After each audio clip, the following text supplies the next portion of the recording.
Change the code on a Starline i96, i96 Pro, i96 Connect. So if you already know your code, pop in, disarm it with your old code or your phone. So 123 is our current code.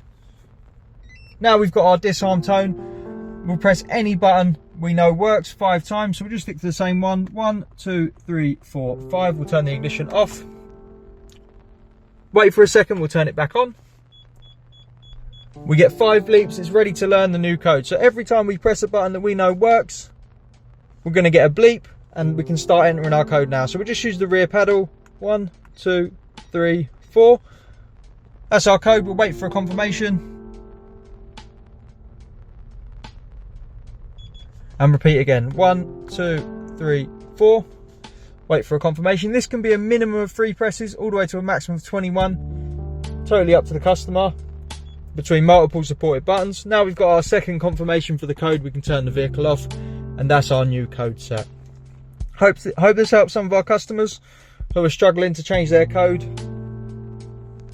We're Immobiliser Fit and our number's 0208 212 7393. Thanks for watching.